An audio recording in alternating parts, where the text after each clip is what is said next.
നിൽക്കി video skip ചെയ്ത് പോരുത്. നമ്മുടെ അമ്മമാർക്ക് ഉപകാരമുള്ളൊരു വീഡിയോ ആണ് കേട്ടോ. പിന്നെ നിങ്ങൾക്കൊരു കുഞ്ഞ് ടിപ്പുണ്ട്.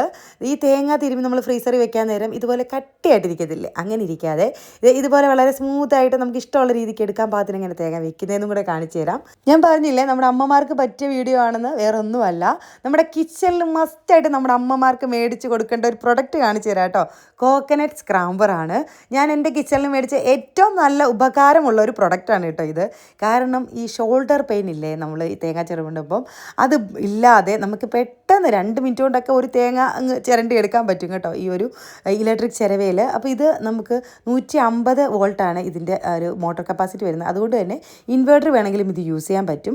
പിന്നെ കൈ മുറിയൊന്നും പേടിക്കേണ്ട, അത് ഞാൻ കാണിച്ചു തരാം. ഇതിൻ്റെ ബ്ലേഡ് നല്ല കട്ടിയുള്ളതാണ് കേട്ടോ ഇത് വരുന്നത്. നമുക്ക് ആവശ്യം കഴിഞ്ഞാൽ ഊരി കഴുകിയൊക്കെ വയ്ക്കാനും പറ്റും. അപ്പോൾ ഇതുപോലെ തേങ്ങ റൊട്ടേറ്റ് ചെയ്ത് കൊടുത്താൽ മതി. നമുക്ക് കൈക്ക് ഒട്ടും ബലം കൊടുക്കണ്ട കേട്ടോ. പിന്നെ ഞാൻ നേരത്തെ പറഞ്ഞില്ലേ കൈ മുറിയത്തില്ലെന്ന്. ഇതുപോലെ നമ്മൾ തേങ്ങ തിരുമ്മിക്കൊണ്ടിരിക്കുന്നതിനിടെ പെട്ടെന്ന് നമ്മുടെ കയ്യിൽ നിന്ന് സ്കിപ്പായി പോയി കഴിഞ്ഞാലും ആ കൈ ആ ബ്ലേഡിൽ കൊണ്ടാലും മുറിയത്തില്ല കേട്ടോ. കാരണം അവർ സ്പീഡ് റെഡ്യൂസ് ചെയ്തിട്ടാണ് ഇട്ടേക്കുന്നത്. പിന്നെ ഇത് ISO പ്രൊഡക്റ്റ് ഇന്ത്യൻ കമ്പനി ആയതുകൊണ്ട് ധൈര്യമായിട്ട് നമ്മുടെ അമ്മമാർക്ക് ഗിഫ്റ്റ് ചെയ്യാൻ വേണ്ടി പറ്റുവേ.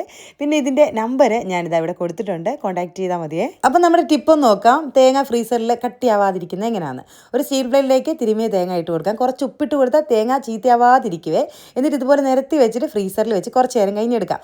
അപ്പോൾ ഇതുപോലെ ഒന്ന് തണുത്ത് കിട്ടുവേ. അത് നമ്മളൊന്ന് കൈകൊണ്ട് പൊടിച്ചിട്ട് ഇനി നേരെ ഒരു കണ്ടെയ്നറിലാക്കി അങ്ങനെ അങ്ങ് സൂക്ഷിച്ചാൽ മതി. എത്ര ദിവസം വേണമെങ്കിലും തേങ്ങ ഇതുപോലെ ഫ്രീസറിൽ സൂക്ഷിക്കാൻ വേണ്ടിയിട്ട് പറ്റുവേ.